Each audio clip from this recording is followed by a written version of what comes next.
எல்லோருக்கும் வணக்கம். சாப்பாடு சாப்பிட்டுக்கிட்டே பேசுகிறேன்னு பார்க்குறீங்களா? இப்போ நான் சாப்பிட்ற சாப்பாடு இன்றைக்கி மட்டும் இல்லை, கடந்த 21 வருஷமாக நான் மட்டும் இல்லை, என் குடும்பம் கூட 3 வேளை சாப்பாடு நிம்மதியாக சாப்பிட்றேன்.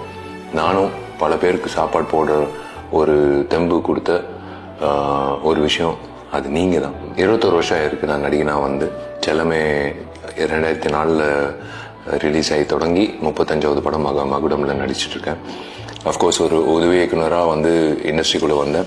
பாதை மாற்றி கொடுத்தது என் குருநாதர் அர்ஜுன் சார், அப்பா திரு ஜி கே ரெட்டி அவர்கள், அப்புறம் லோயலா காலேஜ் ஃபாதர் ராஜநாயகம். இவங்க எல்லாரும் என்னை ஊக்கப்படுத்தி நீ நடிகன் ஆகலாம் அப்படின்ற ஒரு நம்பிக்கையை எனக்குள்ளே கொடுத்து நான் கூத்துப்பட்டில் சேர்ந்து அதுக்கப்புறம் பிறகு செல்லமை வாய்ப்பு கிடைச்சி இன்னைக்கு 21 வருஷம் முடிஞ்சு 35வது படம் நான் மகுடம் திரைப்படத்தில் நடிக்கிறேன். என்னோட நெஞ்சார்ந்த நன்றிகள் நான் உங்ககிட்ட தெரிவிச்சுக்கணும்னு ஆசைப்படுறேன். தேங்க்யூ. God plus.